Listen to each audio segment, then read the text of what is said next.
أعوذ بالله من الشيطان الرجيم. بسم الله الرحمن الرحيم.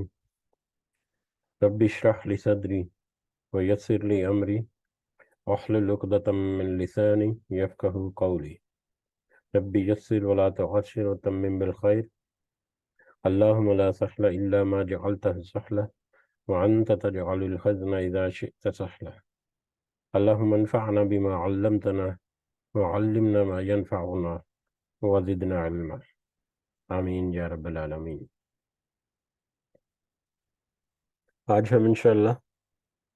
اللہ کے خاص فضل و کرم سے، اس کی خاص رحمت اور توفیق سے ہم سورہ سبا کی آیت نمبر 46 46 نمبر آیت سے ہم اپنے سبق کا آغاز کریں گے، اور اس سورہ مبارکہ کی جو آخری رکوع ہے، آخری آیات ہیں، ان کو ہم سمجھنے کی کوشش کریں گے۔ سب سے پہلے ہم اسی کی حمد اور اسی کا شکر اور اسی کی تعریف کرتے ہیں جس نے ہمیں اس قابل بنایا، جس نے ہمیں یہ بے شمار نعمتیں، سہولتیں، ذرائع، وسائل، سہولیات اور انعامات عطا فرمائے، اور خاص کر جس نے ہمارے دلوں میں یہ ڈالا کہ ہم اس بابرکت کلام کو سمجھنے کی کوشش کریں۔ اللہ تعالیٰ سے دعا ہے کہ اس کوشش میں ہمیں استقامت نصیب فرمائے، اس کے ذریعے سے اللہ تعالیٰ ہمیں اپنی اصلاح کرنے کی توفیق عطا فرمائے، اور دنیا کے ساتھ ساتھ اللہ تعالیٰ ہمیں آخرت کی کامیابی اور آخرت کا اپنا خاص فضل و کرم ہمارے شامل حال کرے۔ آمین یا رب العالمین۔ آیت نمبر 46 سے پہلے ہم کل کی مجلس میں جو ہم نے آیات دیکھی تھیں اس کا ترجمہ ایک دفعہ دہراتے ہیں۔ آیت نمبر 37 سے لے کر 45 تک، جس میں اللہ تعالیٰ نے فرمایا، تو تمہارے مال اور اولاد ایسے نہیں کہ تمہیں ہمارے پاس مرتبوں سے قریب کر دیں یا تمہیں ہمارا مقرب بنا دیں۔ ہاں، جو ایمان لائیں اور نیک عمل کریں ان کے لیے ان کے اعمال کا دوہرا اجر ہے، اور وہ بے خوف ہو کر بالا خانوں میں، بلند و بالا محلات میں رہیں گے۔ اور جو لوگ ہماری آیتوں کے مقابلے کی کدوگول میں رہتے ہیں، یہی ہیں جو عذاب میں پکڑ کر حاضر کیے جائیں گے۔ کہہ دیجئے کہ میرا رب اپنے بندوں میں سے جس کے لیے چاہے روزی کشادہ کرتا ہے اور جس کے لیے چاہے تنگ کر دیتا ہے۔ تم جو کچھ بھی اللہ کی راہ میں خرچ کرو گے، اللہ اس کا پورا پورا بدلہ دے گا، اور وہ سب سے بہترین رزق دینے والا ہے۔ اور ان سب کو اللہ اس دن جمع کر کے فرشتوں سے دریافت فرمائے گا، کیا یہ لوگ تمہاری عبادت کرتے تھے؟ فرشتے وہ کہیں گے کہ تیری ذات پاک ہے، اور ہمارا ولی تو ہے، نہ کہ یہ، بلکہ یہ لوگ جنوں کی عبادت کرتے تھے، اور ان میں سے اکثر انہی پر ایمان تھا۔ پس آج تم میں سے کوئی بھی کسی کے لیے بھی کسی قسم کے نفع نقصان کا مالک نہ ہوگا، اور ہم ظالموں سے کہہ دیں گے کہ اس آگ کا عذاب چکھو جسے تم جھٹلاتے رہے۔ اور جب ان کے سامنے ہماری صاف صاف آیتیں پڑھی جاتی ہیں تو کہتے ہیں کہ یہ ایسا شخص ہے جو تمہیں تمہارے باپ دادا کے معبودوں سے روک دینا چاہتا ہے، اس کے سوا کوئی بات نہیں، اور کہتے ہیں کہ یہ تو گھڑا ہوا جھوٹ ہے، اور حق ان کے پاس آ چکا، پھر بھی کافر یہی کہتے رہے کہ یہ تو کھلا ہوا جادو ہے۔ اور ان مکہ والوں کو نہ تو ہم نے کتابیں دے رکھی ہیں جنہیں یہ پڑھتے ہوں، اور نہ ہی ان کے پاس آپ سے پہلے کوئی آگاہ کرنے والا، کوئی ڈرانے والا آیا، اور ان سے پہلے کے لوگوں نے بھی ہماری باتوں کو جھٹلایا، اور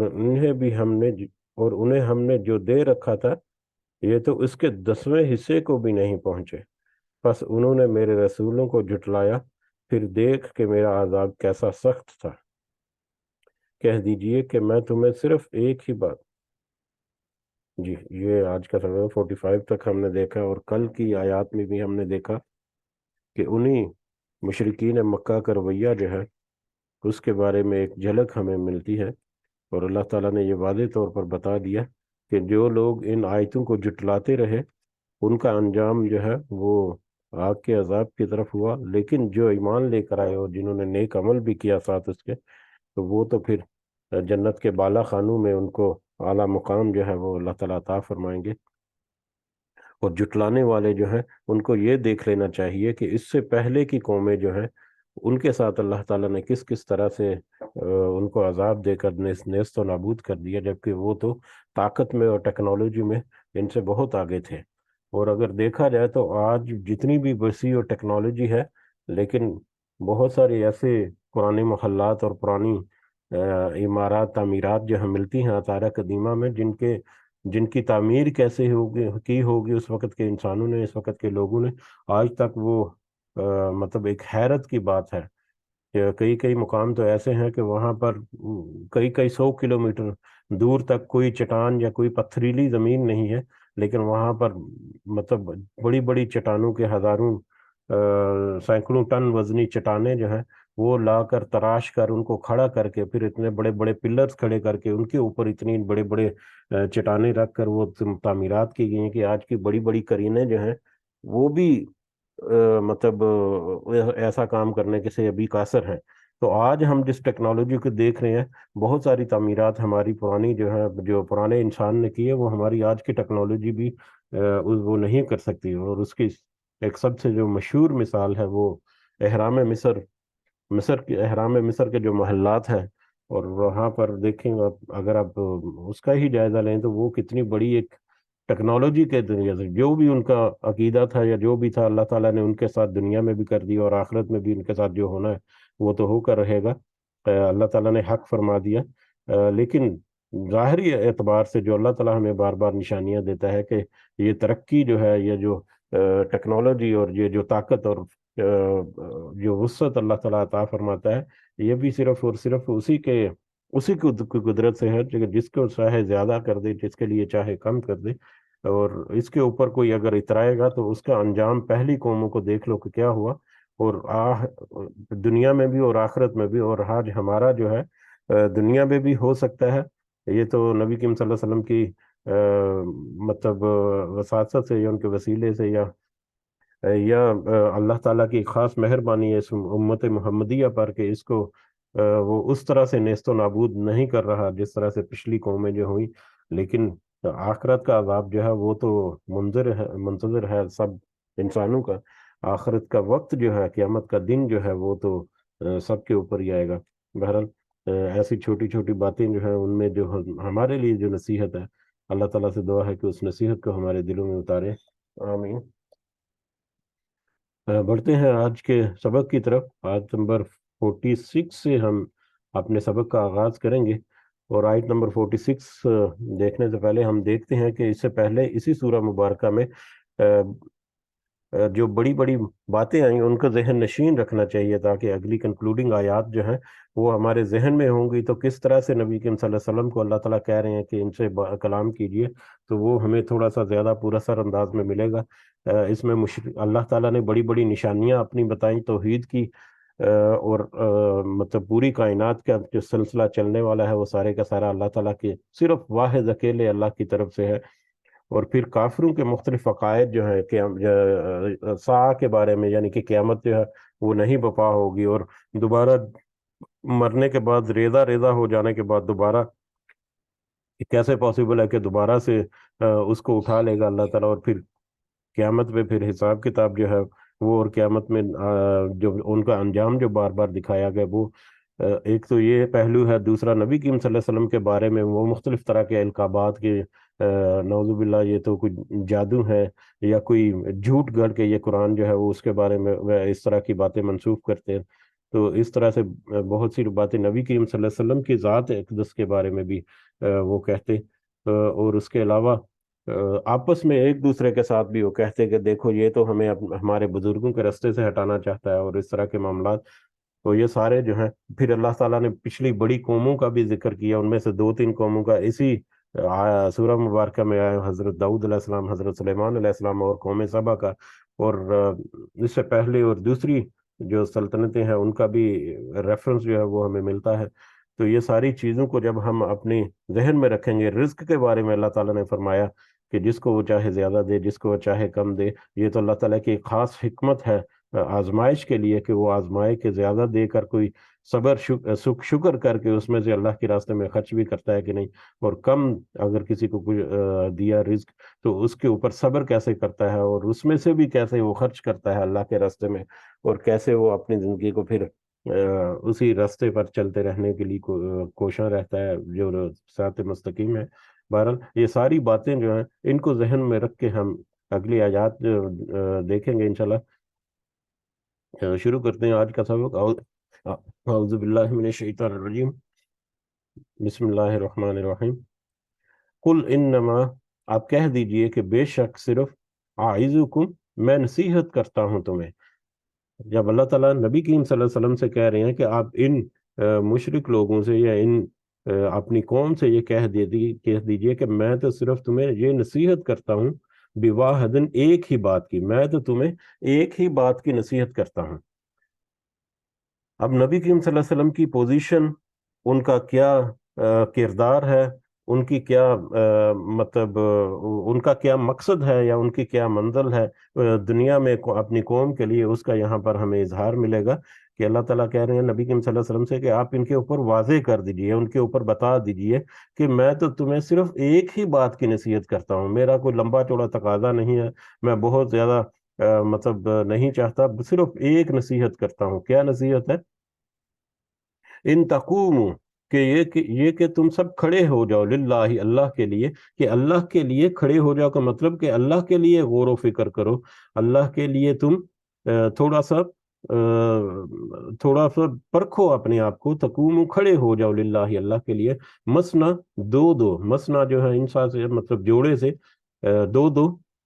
وفرادا، اور ایک ایک کر کے، دو دو اور ایک ایک، یعنی تم اکٹھے دو چار، دو دو کی ٹولیاں بنا کر کھڑے ہو جاؤ، یا ایک دوسرے کے ساتھ مل جل کر، یا او فرادا، یا اکیلے اکیلے، ایک ایک کر کے اپنے فردن فردن، ثم تتفکروا، اور پھر تم غور و فکر کرو۔ یہ ان کی نصیحت، سب سے اہم نصیحت جو ہمیں ملتی ہے، جس کا بار بار ہم تذکرہ کرتے ہیں کہ تھوڑا سا انسان غور و فکر کرے، تو اس کی طرف یہ اللہ تعالیٰ کے نبی کہہ رہے ہیں اپنے نبی صلی اللہ علیہ وسلم کے ذریعے سے کہ ان کے اوپر واضح کر دیجئے کہ میں تو تمہیں ایک ہی بات کی نصیحت کرتا ہوں کہ اللہ کے واسطے، کہ صرف اللہ کی واسطے کا مطلب یہ ہے کہ صرف اللہ کو پہچاننے کے لیے، ٹھیک ہے، دو دو ہو کر یا فردن فردن تم سب غور و فکر کرو۔ یہ جو آیات نازل ہو رہی ہیں، یہ جب نبی کریم صلی اللہ علیہ وسلم کا کردار جس کے اوپر تم مختلف طرح کی باتیں کرتے ہو، یہ تمہارے سامنے موجود ہے۔ یہ آیات جو ہے اس کی سچائی اور اس کا حق جو ہے وہ ہر طرح کی لوجیکل اور مطلب سائنٹیفک فینومینا جو ہے اس کی یہ تصدیق کرتا ہے، اور اس کے پیچھے جو ایک اس کا کارساز ہے اللہ، اس کے بارے میں یہ انفارمیشن دیتا ہے پوری۔ تو ذرا تم کھڑے ہو کر یا اللہ کے لیے مطلب صحیح فوکسڈ انداز میں، صحیح مطلب اپنے دل کو پورا مذکور کر کے اس بات کے اوپر کہ بغیر کسی ڈنڈی مارے، صحیح توجہ کے ساتھ، اپنے دل کی صحیح نیت کے ساتھ تم نے اس کے اوپر تحقیق اور غور و فکر کرنا ہے۔ چاہے تم وہ مل جل کر ایک دوسرے کے ساتھ مل جل کر ڈسکشن کرو، ریسرچ کرو، ایک دوسرے کے ساتھ مطلب ڈیبیٹس کر کے کہ یہ ایسا ہوا، یہ ایسا ہوا، یہ ایسا ہوا، لیکن شرط کیا ہے کہ اللہ کو پانے کے لیے، یا ان جو آیات ہیں، جو وہی جو اللہ تعالیٰ کی طرف سے آ رہی ہے، اس کے اوپر پازیٹیو انداز میں اور صحیح بغیر کسی دل سے ڈنڈی مارے اس کے اوپر غور و فکر کرنا ہے۔ تو چاہے تم اکٹھے ریسرچ ورک کرو، اکٹھے مل کر ایک دوسرے کے ساتھ دو دو ہو کر، یا کچھ ٹولیوں میں مل کر بیٹھ کر ایک دوسرے کے ساتھ بات چیت کر کے اس کے اوپر تحقیق کرو، کوئی ریسرچ کرو، کوئی غور و فکر کرو، تھوڑا سا سمجھنے کی کوشش کرو، یا فردن یعنی اکیلے کبھی بیٹھے ہو تو ذرا غور و فکر کرو کہ یہ اللہ تعالیٰ نے کیا کہا، اس کی کیا حقیقت ہے۔ یا اکیلے کا مطلب ایک یہ بھی ہے کہ اپنے گریبان میں جھانک کر دیکھو، بہت ساری ایسی باتیں ہیں جو انسان اکیلا ہو تو اپنے گریبان میں جھانکے تو اس کے اوپر واضح ہو جاتی ہیں کہ مجھ سے کسی نے یہ کہا، میرے ساتھ اللہ نے یہ کلام کیا، اللہ کے یہ کلام جو ہے وہ کتنی لوجیکل ایک حیثیت رکھتا ہے، کتنا وہ قوی دلیل ہے، لیکن اس کے برعکس میرا اپنا کردار، میری اپنی نیت، میرا اپنا دل جو ہے وہ کیا کرتا ہے، میرا اپنا عمل کیا ہے، اور اس کے مقابلے میں تو جب انسان جو ہے فردن فردن یعنی اکیلا اکیلا وہ غور و فکر بھی کر سکتا ہے، اور اپنے آپ کے اوپر بھی اگر وہ نظر ثانی کرے تو اس کو بہت ساری چیزیں جو ہیں اس میں ٹٹول کر وہ ملیں گی۔ تو اللہ، یہ بہت بڑی نصیحت نبی کریم صلی اللہ علیہ وسلم کی اللہ تعالیٰ نے کی نبی کریم صلی اللہ علیہ وسلم کے تھرو، کہ چاہے اکٹھے ہو کر مجلس جماؤ، محفل جماؤ، ایک دوسرے کے ساتھ مل جا کر بیٹھ کر بات چیت کر کے ایک دوسرے کے اوپر اس کے اوپر غور و فکر کرو، یا ایک اکیلے اکیلے کبھی اکیلے رات کے وقت میں تنہائی کے اوقات میں غور و فکر کرو۔ ماں بصاحبکم، کس بات پر غور و فکر کرنا ہے؟ سب سے پہلے اس وقت کے حالات کے اعتبار سے، ماں بصاحبکم من جنہ، کہ نہیں تمہارے اس ساتھی کو کوئی جنون، تمہارے اس ساتھی کو یہ صاحب جو ہے وہ ساتھی کہتے ہیں، جیسے اصحاب رسول بھی کہتے ہیں صلی اللہ علیہ وسلم، تو صحابہ کرام صحاب جو ہے وہ بھی نبی کریم صلی اللہ علیہ وسلم کے جو ساتھی تھے، تو یہ قوم کے لوگوں کو اپنا ساتھی، یعنی اللہ تعالیٰ کے حکم سے نبی کریم صلی اللہ علیہ وسلم نے اپنی قوم کے لوگوں کو، وہ مشرک لوگ جو کہ طرح طرح کی مخالفت کرتے ہیں اور طرح طرح کی اذیت پہنچاتے ہیں، ان کے بارے میں کہہ رہے ہیں کہ تم میرے ساتھی ہو، اور یہ غور و فکر کرو کہ تمہارا ایک ساتھی جو ہے صلی اللہ علیہ وسلم، وہ کہ جنون نہیں ہے اسے، کوئی اس کی باتیں جو ہیں وہ کہ ایسی نہیں، کوئی لاجیکل قسم کی کہ جس کا کوئی سر پاؤں نہیں، اس کی پوری پوری اس کے پیچھے ایک حقیقت جو ہے وہ کھڑی ہے، ایک پورا حق جو ہے وہ تمہارے سامنے بیان کرتا ہے۔ تم ذرا یہ بات جو ہے ذرا غور و فکر تو کرو اس کے اوپر کہ یہ جو تمہارا ساتھی جو ہے صلی اللہ علیہ وسلم، یہ تمہارے اوپر جو کوئی بات کرتا ہے، یہ کوئی سحر زدہ کرنے کے لیے نہیں ہے، یہ کوئی جادو کی کوئی قسم نہیں ہے، نہ ہی جو بیان کرنے والا ہے تمہارا ساتھی صلی اللہ علیہ وسلم، نعوذ باللہ، نہ ہی اس میں کوئی سحر کا اثر ہے، نہ ہی وہ مجنون ہے، بلکہ یہ تو حق کی باتیں ہیں جو اللہ تعالیٰ کی طرف سے وحی کی گئی ہیں۔ ان ہوا الا نذیر لکم، نہیں ہے وہ مگر ایک ڈرانے والا تمہارے لیے۔ اب وہ اللہ جو ہے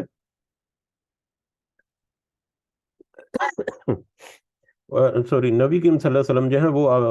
انہی کے بارے میں ہے کہ ان ہوا الا نذیر لکم، کہ نہیں ہے وہ مگر ایک ڈرانے والا تمہارے لیے، یہ تمہیں تو ارلی وارننگ دے رہا ہے، بین یدئی، دو ہاتھوں کے درمیان، عذاب شدید، ایک سخت عذاب کی، یہ تو تمہیں ایک سخت عذاب کے آنے سے پہلے، لیکن یہ تمہارا یہ ساتھی جو ہے یہ تو تمہیں ایک سخت عذاب کے آنے سے پہلے اس کی ایک وارننگ جاری کر رہا ہے، اس کی ایک تنبیہ کر رہا ہے، اس کے بارے میں تمہیں خبر دے رہا ہے کہ دیکھو، مطلب یہ وقت آنے والا ہے، اس وقت کے آنے سے پہلے یہ تیاری کر لو۔ جیسا کہ ایک پہاڑی کے اوپر جب اللہ تعالیٰ نے حکم دیا کہ اس اسلام کو اب دعوت عام شروع کی جائے، تو ایک پہاڑی کے اوپر نبی کریم صلی اللہ علیہ وسلم جو ہے وہ وہاں پر تشریف لے گئے، اور وہاں پر انہوں نے اپنی قوم کو پکارا، اور ساری قوم وہاں پر جمع ہو گئی، تو انہوں نے کہا کہ اگر میں تمہیں کہوں کہ یہ ایک بڑا کوئی لشکر جو ہے وہ حملہ اور ہونے جا رہا ہے، تو کیا تم میری بات مان لو گے؟ تو انہوں نے کہا کہ ہاں، کیوں نہیں، ہم تو ضرور مانیں گے۔ تو پھر انہوں نے کہا کہ پھر یہ یاد رکھو کہ اللہ ایک ہے، اس کے سوا کوئی معبود نہیں، اور پھر توحید کا جیسے ہی انہوں نے پیغام جو ہے وہ پہنچایا، تو بجائے اس کے کہ اس کے اوپر غور و فکر کرتے، بجائے اس کے کہ اس کے اوپر تھوڑے سے کان دھرتے، بغیر کسی غور و فکر کے، بغیر کسی تردد کے، ابو لہب نے وہاں پر یہ کہہ دیا کہ نعوذ باللہ تمہاری ہلاکت ہو، تمہیں یہ بات کہنے کے لیے ہمیں یہاں پر بلایا ہے۔ تو اس طرح سے انہوں نے جٹلا دیا بغیر کسی غور و فکر کے۔ لیکن یہاں پر ہے کہ تھوڑا سا اللہ کے لیے، اللہ کے واسطے، یا اللہ کو پہچاننے کے لیے تھوڑا سا غور و فکر تو کرو کہ یہ تمہارا ساتھی جو تمہارے اندر ہی پیدا ہوا، پلا بڑا تمہارے اندر ہی، یہ صادق اور امین، تم نے ہی اس کو خطاب دیا، اب 40-45 سال کی اس کی زندگی تمہارے ہی سامنے ہے، تو اس کو جنون نہیں ہے، اور یہ تو در حقیقت ڈرانے کے لیے ہے، تمہیں وارننگ دینے کے لیے، ارلی وارننگ۔ اگر کوئی مطلب بلڈنگ میں کوئی فائر الارم سسٹم وغیرہ لگے رہتے ہیں تو وہ تو ایک ارلی وارننگ ہوتی ہے۔ اگر کوئی آپ کے کسی بلڈنگ میں فائر الارم سسٹم لگا ہوا ہے، تو اگر فائر نہ بھی ہو، کئی دفعہ فالس الارم ہو جاتا ہے، لیکن وہ بھی اٹینٹیو ضرور کر دیتا ہے کہ ہاں یہ الارم بج رہا ہے، کوئی گڑبڑ تو نہیں ہو رہی، تو یہ تو اٹینٹیو کرنے کے لیے، تاکہ وہ خطرے اس کی نشاندہی کرنے کے لیے کہ دیکھو یہ خطرہ ہے، اس سے بچ جاؤ اگر تم کامیابی چاہتے ہو آخرت کی بھی۔ کل آپ ان سے کہہ دیجئے ما سألتکم من اجر، میں نے ما سألتکم، میں کوئی سوال نہیں کرتا تم سے، میں کوئی نہیں مانگتا، میں نے تو نہیں مانگی تم سے، یا میں نے تو تم سے ایسا کوئی سوال نہیں کیا، من اجر، کوئی اجرت کی، میں تو تم سے کوئی اجرت طلب نہیں کرتا اپنی نصیحت کے بدلے میں، فہو لکم، اگر کوئی ہے بھی کوئی اجرت تو وہ لکم تمہارے لیے ہوا، تمہارے لیے ہوئی، یا تمہیں ہی مبارک ہو، میں نے تو تمہیں اپنے اس،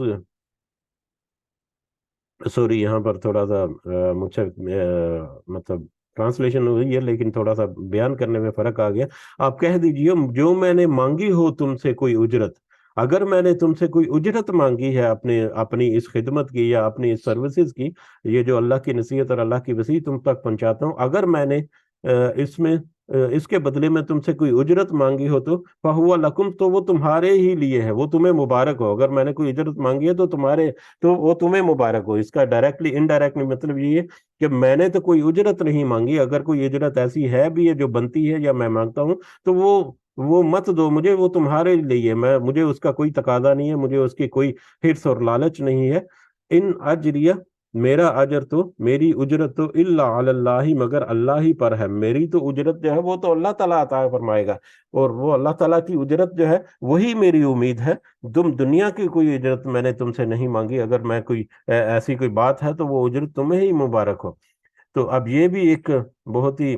ایک اعلیٰ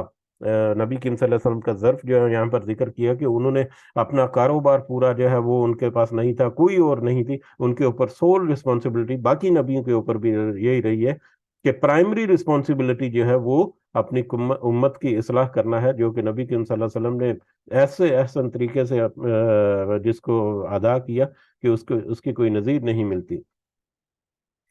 کہ اس ساری ہدایت و نصیحت کے بدلے میں تم سے کوئی دنیاوی اجرت تو نہیں مانگتا، میرا اجر تو ہے وہ تو صرف اللہ تعالیٰ دے گا، میں تو اللہ سے اجر کی امید رکھتا ہوں، وہ علی کل شیء شہید، اور وہ ہر چیز پر گواہ ہے، ہر چیز پر گواہ ہے، یعنی میری اجرت کے بارے میں بھی اگر نبی کریم صلی اللہ علیہ وسلم کے جو قول ہے اس کے بارے میں بھی اگر ذکر کریں، میں جو کر رہا ہوں، میں جتنی کوشش کر رہا ہوں، میں جتنا مطلب جتنی دل لگی کے ساتھ تمہارے لیے یہ سارا کام کر رہا ہوں، یا تمہاری خدمت کے لیے، جو تمہاری نصیحت اللہ تعالیٰ کی جتنی نصیحت ہے وہ تم تک ایمانداری کے ساتھ حق کے ساتھ پہنچا رہا ہوں، تو اللہ تعالیٰ اس سب کو دیکھ رہا ہے، یا دوسرے پہلو میں کہ جو انسان جو ہے اس دنیا پر کر رہا ہے، تم بھی جو کر رہے ہو، جیسا تم کر رہے ہو، تمہارے دلوں کی نیتیں کیا ہیں، سامنے تمہارے عمل کیا ہے، وہ سب اللہ تعالیٰ جو ہے ہر چیز کا شہید گواہ وہ شاہد جسے کہتے ہیں، جس آنکھوں دیکھا گواہ جو ہے، چشمدید گواہ جسے کہتے ہیں، تو وہ تو چشمدید گواہ ہے ہر چیز پر، قل آپ کہہ دیجئے ان ربی یقذف، کہ میرا رب وہ ڈالتا ہے، آپ کہہ دیجئے کہ میرا رب تو ڈالتا ہے بالحق کی حق کو، میرا رب تو ڈالتا ہے حق کو یعنی میرا رب تو حق کو نازل کرتا ہے، میرا رب ڈالتا ہے حق کو، یعنی میرا رب جو ہے وہ تو حق کو نازل کرتا ہے، حق کو بیان فرماتا ہے، اور علام الغیوب، وہ خوب جاننے والا ہے پوشیدہ باتوں کا، میرا رب جو ہے جو کہ پوشیدہ باتوں کا، غیب کی باتوں کا خوب جاننے والا ہے، اس غیب کی باتوں میں سے کچھ باتیں جو ہے وہ حق کے ساتھ تمہیں بیان کر دیتا ہے، اور وہ غیب کی باتوں میں سے کچھ باتیں ایسی ہیں جو جیسا کہ قیامت کے بارے میں سارے احوال جو ہیں جس کا بار بار یہ لوگ انکار کر رہے ہیں، اس کے بارے میں اللہ تعالیٰ نے حق کے ساتھ نازل فرما دی، حق کے ساتھ اس کو سارا پیش کر دیا، یا پورا سچ جو ہے وہ واضح کر دیا، اور اس کے علاوہ بھی بہت ساری غیب کی باتیں، مطلب ایک شخص جو ہے اس کا کوئی کردار ایسا ہے، جیسے منافقین کے بارے میں وہ تو مدنی دور میں تھا، یہ مکی دور میں بھی ان کا اپنا کردار جو ہے، جو آپس میں ایک دوسرے کے ساتھ باتیں کرتے تھے، وہ قرآن مجید میں آ گئی، تو دوسرے لوگوں کے لیے جس کو ان باتوں کو نہیں پتا ان کے لیے تو وہ غیب ہے، اسی طرح سے پچھلی قوموں کے بارے میں ذکر ہوا جن کو وہ جانتے نہیں تھے، پہچانتے نہیں تھے، آئندہ آنے والے حالات کے بارے میں، تو غیب بہت ساری چیزیں اللہ تعالیٰ نے بتا دی، اور بہت ساری چیزیں جو ہیں وہ ابھی چھپی ہیں، جو وقت آئے گا جب تو انسان جب اپنی آنکھوں سے دیکھے گا تو وہ بھی اس کا شاہد ہو جائے گا پھر، تو اللہ تعالیٰ نے جو کچھ فرما دیا وہ سارا حق جو ہے وہ بیان کر دیا، اللہ تو حق بیان کرتا ہے جو کہ خوب جاننے والا ہے ہر طرح کی پوشیدہ اور غیب کی باتوں کو اور غیب کے کاموں کو، کل آپ کہہ دیجئے جاء الحق، کہ حق آ گیا، آپ کہہ دیجئے کہ حق آ گیا، یعنی اب نبی کے اللہ تعالیٰ کی وحی کے ذریعے سے نبی کریم صلی اللہ علیہ وسلم جو پیغام جو پہنچا رہے ہیں یہ حق ہے، اب یہ حق آ چکا ہے تمہارے درمیان، وما یبدئ، اور وہ نہ وہ پہلی مرتبہ پیدا کر سکتا ہے، الباطل باطل، اور اس حق کے مقابلے میں جو باطل ہے نہ تو وہ کسی چیز کو شروع کر سکتا ہے یا پہلی مرتبہ پیدا کر سکتا ہے، وما یعید، اور نہ ہی دوبارہ پیدا کرے گا یا اس کا اعادہ کرے گا۔ اب حق آ گیا، اور حق جو اب آ گیا تو وہ تو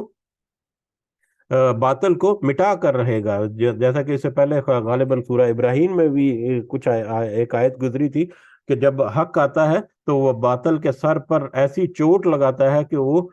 اس کا بھیجا جو ہے وہ پھٹ جاتا ہے اور باطل جو ہے نیست و نابود ہو جاتا ہے، اس طرح کا مفہوم تھا اس آیت کا۔ تو حق جب آتا ہے تو باطل کو نیست و نابود کر دیتا ہے، تو اس کے بارے میں یہاں پر کہ یہ حق جو ہے اللہ تعالیٰ کی طرف سے اب تمہارے اندر آ پہنچا ہے، اس حق کے آنے کے بعد اب باطل جو ہے وہ نیست و نابود ہو کر رہے گا، نہ ہی وہ کچھ کر سکے گا اس حق، یعنی حق کے مقابلے میں باطل جو ہے، اب حق جو ہے وہ تو باطل کا کما کما کرے گا، لیکن باطل جو ہے وہ حق کو نقصان نہیں پہنچا سکتا، باطل جو ہے وہ حق کو مٹا نہیں سکتا، باطل جو ہے وہ حق کو مطلب نیچا نہیں کر سکتا، اس کے اوپر وہ فتح غلبہ نہیں پا سکتا۔ تو حق جو ہے وہ ہمیشہ حاوی رہے گا باطل کے اوپر، اور یہ باطل جو ہے یہ تو نہ تو اپنا سر اٹھا سکتا ہے اور نہ ہی اس کو پنپنا سکتا ہے، نہ ہی اس کو وہ اعادہ کر سکتا ہے، نہ ہی اس کو وہ زیادہ عرصہ تک وہ قائم رکھ سکتا ہے اپنے آپ کو۔ تو یہ در حقیقت اس کی طرف بھی ایک اشارہ ہے کہ اب جب یہ حق واضح ہو گیا تمہارے اوپر، اللہ تعالیٰ نے یہ حق جو ہے وہ نازل کر دیا، تو اب یہ حق جو ہے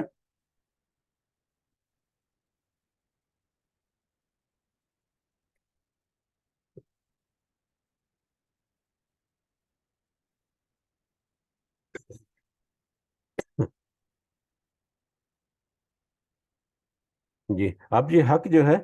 یہ چھا کر رہے گا، اور قریب ہے کہ یہ باطل جو ہے وہ مٹ جائے گا، اور یہی ہوا کہ چند ہی سالوں میں 18-20 سالوں کے اندر اندر کس طرح سے حق جو ہے وہ چھا گیا، کس طرح سے یہ مکہ جو ہے وہ فتح ہوا، اور اس کے بعد پھر مزید کچھ سالوں میں کیسے دنیا جو ہے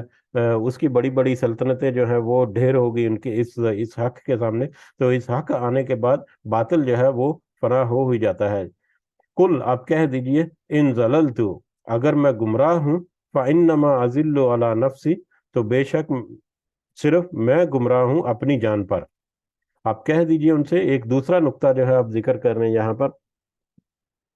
اللہ تعالیٰ کہہ رہے ہیں کہ آپ ان سے کہہ دیجئے ان ضللت فانما اضل علی نفسی، اگر میں گمراہ ہوا تو بے شک صرف میں گمراہ ہوا اپنی ہی جان پر، یعنی اگر مجھ میں کوئی گمراہی والی بات ہے، یا میں گمراہ ہو جاؤں یا گمراہ ہو گیا، یا ایسا کوئی معاملہ ہوا جو کہ یقیناً ایسا ہم سوچ بھی نہیں سکتے، تو اگر ایسا کوئی معاملہ ہوا تو میری اپنی ہی غلطی یا میرے اپنے ہی نفس کی وجہ سے ہوگا۔ وَإِنْ اهْتَدَيْتُ، اور اگر میں نے ہدایت پائی تو فَبِمَا يُوحِي إِلَيَّ رَبِّي، تو وہ اس وجہ سے جو وہ وہی کرتا ہے میرا رب میری طرف سے، اور اگر میں نے کوئی ہدایت پائی ہے تو وہ میرے رب کی وحی کی وجہ سے جو میرے طرف اللہ تعالیٰ نے حق کے ساتھ بھیج دی، نازل فرمائے۔ انہ سمیع قریب، بے شک وہ خوب سننے والا اور بہت ہی قریب ہے، یا بہت ہی قریب ہو کر ہر چیز جو ہے خوب سننے والا ہے۔ اگر میں گمراہ ہوا تو وہ میرا اپنا ہی قصور ہوگا، اور اگر میں نے ہدایت پائی تو وہ تو اللہ تعالیٰ کی وحی کی وجہ سے ہے جو اللہ تعالیٰ نے میری طرف نازل فرمائی۔ یا اس کے دوسرے معنوں میں یا دوسرے طریقے سے اس کا ترجمہ یہ ہے کہ اب اللہ تعالیٰ کی وحی میرے پاس آ پہنچی، اب اللہ تعالیٰ کی وحی جو ہے وہ تو حق ہے، وہ تو سچ ہے، اس میں جو کچھ اللہ تعالیٰ نے ذکر کیا، جو کچھ اللہ تعالیٰ نے نصیحت کی، وہی سچ ہے اور وہی حقیقت ہے۔ اگر تو میں اس حقیقت کے ساتھ جڑا رہوں گا تو یہ در حقیقت مطلب نبی کریم صلی اللہ علیہ وسلم کے توسط سے پوری امت یا پوری کو نو انسانی کے لیے اس میں ہے کہ اگر تو حق کے ساتھ جڑا رہا تو اس کا مطلب ہے یہ اللہ تعالیٰ کا خاص فضل و کرم ہے کہ اس کی نازل کردہ وحی کے ذریعے سے میں اس ہدایت پر ہوں۔ لیکن اگر میں نے اس حق کو چھوڑ کر اپنی منمانی کرتے ہوئے گمراہی کا رستہ چن لیا تو وہ گمراہی کا رستہ چننا جو ہے وہ میری اپنی خطا ہے یا میری اپنی نفسانی خواہشات کا نتیجہ ہے۔ اللہ نے تو حق جو ہے وہ بیان کر دیا، اور اختیار ہے ہی اس چیز کا نام، اختیار جو ہے وہ تو ہے ہی اس چیز کا نام کہ مطلب حق اور باطل جو ہے وہ واضح کر دیا جائے، اور پھر انسان کو کہا جائے کہ اب تم چنو کہ کون سا رستہ صحیح ہے، کون سا رستہ ہے جس کے اوپر تم نے چلتا ہے، اور وہ حق کو چھوڑ کر، سچائی کا رستہ چھوڑ کر گمراہی کے رستے پر اگر چل پڑتا ہے تو وہ اس کی اپنی مرضی یا اپنی ہٹ درمی کی وجہ سے یا اپنی گمراہی کی وجہ سے ہے۔ اللہ نے تو اختیار دیا، اللہ پھر اس اختیار کو استعمال کرنے کے لیے آزاد چھوڑ دیتا ہے ایک انسان کو۔ انہو سمیع قریب، کہ وہ خوب سننے والا ہے بہت قریب سے، جو کوئی کس نیت سے کیا کام کرتا ہے، کس نیت سے کوئی ارادہ کرتا ہے، اللہ تعالیٰ جو ہے وہ ہر چیز کو خوب سننے والا ہے بہت قریب سے۔ وَلَوْ تَرَا، اور کاش کہ آپ دیکھتے، اذ فَزِعُوا، جب وہ گھبرائے ہوئے ہوں گے، کاش کہ آپ وہ وقت کا ویژولائز کریں، امیجن کریں، کاش کہ آپ دیکھتے اس وقت کو جب وہ گھبرائے ہوئے ہوں گے۔ قیامت جب بپا ہوگی شروع کے وقت میں، یا محشر کے وقت میں، یوم محشر کو، تو لوگ جو ہیں وہ گھبرائے ہوئے ہوں گے، خاص کر وہ گناہگار قسم کے لوگ اور مشرک قسم کے لوگ جو ہیں وہ گھبرائے، ان کے اوپر گھبراہٹ طاری ہوگی۔ جو ایمان والے لوگ ہیں، جو صحیح معنوں میں عقیدہ توحید کے ساتھ، اپنے ایمان کے ساتھ اس دنیا سے رخصت ہوں گے، ان کو تو وہاں پر کوئی گھبراہٹ نہیں ہوگی۔ اللہ تعالیٰ ہم کو بھی ان لوگوں میں شامل فرمائے، آمین۔ لیکن جو گناہگار لوگ ہوں گے وہ گھبرا رہے ہوں گے، ان کے اوپر گھبراہٹ طاری ہوگی۔ تو اس کی طرف یہ اشارہ ہے، فلا فوتا، نہیں کوئی نہیں تو کوئی نہیں بچ نکلنے کی صورت ہوگی۔ اب ان کو اس سچویشن سے بھاگ جانے کی یا اس سچویشن سے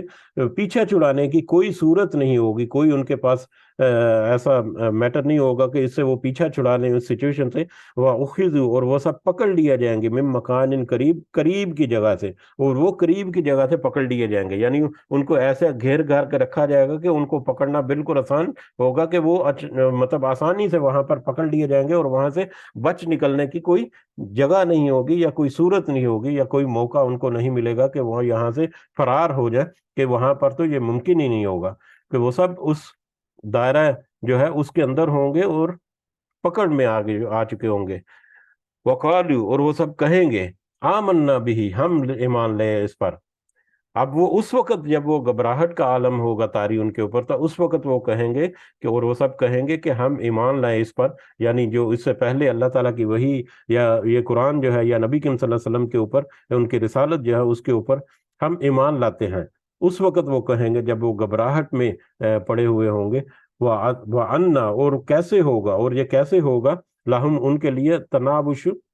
حاصل کرنا، من مقام بعید، دور کی جگہ سے۔ اب اس وقت گھبراہٹ میں وہ ایمان لانے کے لیے کہیں گے کہ ہم ایمان لاتے ہیں، جبکہ اب ایمان ان سے جو ہے وہ دور ہو چکا ہوگا، اور اس دور کی جگہ سے اب کیسے ممکن ہے ان کے لیے کہ وہ اس ایمان کو حاصل کر سکیں، یا ایمان کو قبول کر لیں، یا ایمان کو پا سکیں۔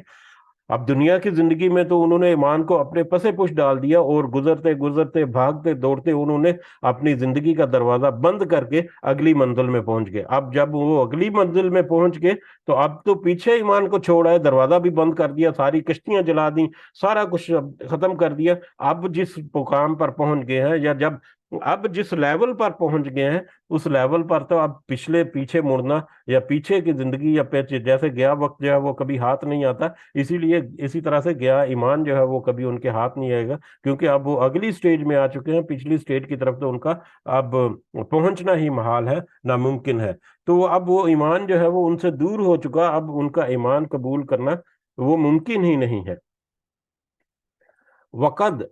حالانکہ یقیناً، کفر، وہ سب انکار کر چکے تھے جب دنیا میں تھے، جب موقع تھا، جب ان کو بار بار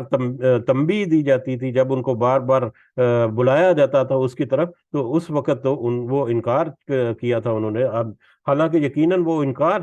کر چکے اس سے پہلے دنیا کی زندگی میں، من قبل ہی، اس سے پہلے، وَيَقْذِفُونَ، اور وہ سب پھینکتے ہیں، بالغیب، بن دیکھے، اور وہ سب پھینکتے رہے، یعنی دنیا کی زندگی میں وہ پھینکتے رہے یا چھوڑتے رہے، دور کرتے رہے، بالغیب، بن دیکھے، بالغیب، غیب کے ساتھ، یہاں پر بالغیب جو ہے وہ بن دیکھے ہے، یعنی وہ غیب، وہ انہوں نے کوشش ہی نہیں کیا کہ اس کو سامنے رکھے۔ ان کے لیے غیب کی چیز جو ہے، کوئی چھپی ہوئی چیز جو ہے، اگر موقع ملے تو اس کو جب دیکھ لے انسان تو پھر وہ چھپی ہوئی نہیں رہتی، پھر تو وہ ظاہر ہو جاتی ہے، پھر تو وہ غیب نہیں رہتا۔ تو غیب جو ہے اس وقت تحت غیب جب تک اس کو دیکھا نہ جائے یا کوئی آنکھوں سے دیکھ نہ لے، تو وہ چھپا رہتا ہے۔ تو وہ بغیر دیکھے ہی ایمان کو، اس ایمان کی نصیحت کو انہوں نے بغیر دیکھے ہی پھینک دیا، جھٹلا دیا، چھوڑ دیا، اس کے قریب تک نہیں آئے، من مکان بعید، دور کی جگہ سے، یعنی اس سے دور دور ہی رہے اور دور دور سے ہی اس کا، دور کھڑے رہ کر ہی اس کا انکار کر دیا۔ کبھی وہ غریب آنے کی کوشش نہیں کی، کبھی دیکھنے کی کوشش نہیں کی۔ اور یہ دیکھنا کیا ہے یہاں پر؟ یہ دیکھنا ہے وہ وہی کہ ایک ایک ہو کر یا دو دو ہو کر اللہ کے لیے اس کے اوپر کچھ غور و فکر تو کرو۔ یہ اسی بات کی طرف اشارہ ہے کہ اس وقت نبی کریم صلی اللہ علیہ وسلم نے واضح طور پر کہہ دیا اللہ تعالیٰ کے حکم سے کہ چاہے ایک ایک اکیلے اکیلے فردن فردن، چاہے مل جل کر تھوڑا سا غور و فکر تو کرو، اللہ کے لیے کچھ غور و فکر تو کرو۔ اب جب اگلی سٹیج میں پہنچ چکے ہیں تو اب ان کو یہ یاد دہانی کرائی جا رہی ہے کہ اس وقت تو تمہارے پاس یہ موقع تھا کہ تھوڑا سا غور و فکر کرو، تھوڑا سا اس کے اوپر ریسرچ کرو، تحقیق کرو، سمجھنے کی کوشش کرو، لیکن اس وقت تو تم نے اس کو بغیر دیکھے دور سے ہی اس کو جھٹلا دیا اور دور سے ہی اس کا انکار کر دیا، تو اب یہ تمہارے پاس کیسے آ سکتا ہے؟ وحیلا اور پردہ حائل کر دیا جائے گا بینہم، ان کے درمیان، وبین ما یشتہون، اور اس کے، اور درمیان اس کے وہ جب وہ سب چاہیں گے، جو وہ چاہیں گے اس وقت، یا جو ان کی خواہش ہوگی اس کے اور ان کے درمیان پردہ حائل کر دیا جائے گا۔ اب وہ وہاں پر کیا چاہیں گے؟ ایک تو اوپر ذکر ہو گیا کہ وہ ایمان چاہیں گے کہ یا اللہ ہم ایمان لائے اس پر، جبکہ ایمان جو ہے وہ تو ان سے دور ہو گیا، ایمان تو وہ پیچھے چھوڑائے اور ان کا پردہ وہ دروازہ جو بند ہو چکا، اب ان کے اور ایمان کے درمیان تو پردہ حائل ہو چکا، اب وہ ممکن ہی نہیں رہا۔ یا جنت کی خواہش کریں گے کچھ لوگ، وہاں پر بڑے پرسکون ہوں گے، اللہ تعالیٰ کی خاص رحمت میں ہوں گے، تو ان کو دیکھ کر یا اس کی طرف، یا ان کو ویسے ہی وہاں پر پتا چل جائے گا کہ یہ تو پہلے بتا دیا گیا تھا ہمیں کہ ہمارا یہ حال ہوگا، ایمان والوں کا یہ حال ہوگا، اور جو انکار کرنے والے ہیں ان کے ساتھ کیا معاملہ ہوگا، تو پھر وہ وہاں پر خواہش کریں گے اس چیز کی، اس جنت کی، یا اس راحت اور آسانی کی، لیکن وہ ان کے نصیب میں نہیں ہوگی، وہ ان کے لیے ممکن ہی نہیں ہوگا، تو ان کے اور ان کی چاہتوں کے درمیان پردہ حائل کر دیا جائے گا، جو ان کی پہنچ سے بہت دور باہر ہو جائیں گی وہ چیزیں جن کی وہ خواہش کرتے ہیں۔ کما فوئلا بھی اشرا کما فوئلا، جس طرح سے کیا گیا، بھی اشیاءہم، ان جیسے لوگوں کے ساتھ، من قبل، اس سے پہلے کے جو لوگ تھے یا ان کی پہلے کی جو امتیں تھیں ان کے ساتھ بھی اسی طرح سے معاملہ ہوا، انہوں نے بھی اسی طرح سے جھٹلایا، انہوں نے بھی اسی طرح سے انکار کیا، ان کے ساتھ بھی یہی معاملہ ہوگا قیامت کے دن، اور آج ان کے ساتھ بھی وہی معاملہ ہوگا۔ انہم کانوا فی شک مریب، بے شک وہ تھے ایک شک میں اضطراب ڈالنے والے، دنیا میں تو ان چیزوں کے اوپر اس طرح کے شک میں تھے جو کہ اضطراب ڈالتی تھی، جو کہ ان کی ذہنی اور ان کی جو مطلب دلی کیفیت تھی اس میں بگاڑ لا کر اس کو گمراہ کرنے والے باتیں جو ہے، ان باتوں میں، ان شکوک و شباب میں وہ پڑے ہوئے تھے۔ لیکن اب ان کو پتا چلا کہ اس میں اگر شک نہ کرتے دنیا میں، وہ کوئی مجنون ہو گیا خدا نہ خواستہ، یا کوئی جھوٹی بڑی ہوئی باتیں ہیں خدا نہ خواستہ، یا اپنی طرف سے گھڑ کے باتیں لگائی ہوئی ہیں، یا اس طرح کے جتنے بھی وہ باتیں جو ہیں وہ کاش کہ وہ مطلب دنیا میں تو وہ اس طرح کے شک میں، اضطراب میں پڑے رہے، اب وہ آخرت میں ان کا کیا انجام ہوگا؟ تو یہ آخرت کا انجام تو اس وقت اس وجہ سے ہے کہ جو دنیا میں وہ اضطراب ڈالنے والے شک میں پڑے رہے۔ اسی طرح سے حدیث جو ہے وہ بھی ہم نے پڑھی ہے پچھلی مجلس میں، سے پہلے بھی، کہ جو شخص جس نے لا الہ الا اللہ کہہ دیا اور بغیر شک و شبے کے، یعنی کہ اور اس کے ساتھ رسالت بھی، نبی کریم صلی اللہ علیہ وسلم کی رسالت کی گواہی بھی دی، اور بغیر کسی شک و شبے کے اس نے اس کے اوپر قائم رہا ہے اس دنیا کی زندگی میں، تو اس کے لیے جنت کی بشارت ہے کہ دنیا میں توحید کے اوپر اور رسالت کے اوپر کسی قسم کا شک جو ہے وہ ایک بھیانک انجام کی طرف ڈال سکتا ہے۔ تو دنیا کی زندگی میں توحید اور رسالت کے اوپر ہر طرح کے شک کو ہمیں اپنے دلوں سے، اپنے ذہنوں سے ناپید کرنا ہے، اس کو پھینک کر باہر نکالنا ہے، اور اس کی جگہ سے یقین کا جو یقین جو ہے وہ ہمیں اپنے دلوں کے اندر ڈالنا ہے، تاکہ ہم اس کامیابی کو حاصل کر سکیں۔ اللہ تعالیٰ سے دعا ہے کہ اللہ تعالیٰ ہمیں ان کامیاب لوگوں میں شمار فرمائے جن کے بارے میں اللہ تعالیٰ راحت اور آسانی کا ہمیں مطلب بتاتا ہے اس قرآن مجید میں بھی، اور اللہ تعالیٰ ہمیں ایسی کسی گروہ سے محفوظ رکھے جو اس دنیا میں ہمیں ایسے بہکا کر ایسے رستوں پر ڈالتے ہیں جو کہ ایک بھیانک انجام کی طرف اور گمراہی کی طرف لے کر جانے والا ہے۔ آمین یا رب العالمین۔ وما علینا الا البلاغ المبین۔ الحمدللہ اس کے ساتھ ساتھ جو ہماری سورہ مبارکہ جو ہے وہ بھی مکمل ہوئی۔ اللہ تعالیٰ سے دعا ہے کہ اس سورہ میں بہت ساری ایسی باتیں ہیں، بہت ساری، میں کہتا ہوں کہ موضوعات کے اعتبار سے اگر دیکھا جائے توحید کے بارے میں اور شرک کے بارے میں جو تو اس سورہ مبارکہ میں بہت ساری چیزیں، بہت سارے جو معاملات ہیں وہ اکٹھے ہو کر ایک ہی جگہ پر ملتے ہیں۔ تو اللہ تعالیٰ سے دعا ہے کہ اس میں ہماری نصیحت کی باتیں ہمارے دلوں میں ڈالے اور ہمیں ان کے مطابق اپنی اصلاح کرنے کی توفیق عطا فرمائے۔ آمین یا رب العالمین۔ وما علینا الا البلاغ المبین۔ جی اگر کوئی اضافہ کرنا چاہ رہے ہیں تو کر سکتے ہیں۔ جزاکم اللہ خیرا کثیرا۔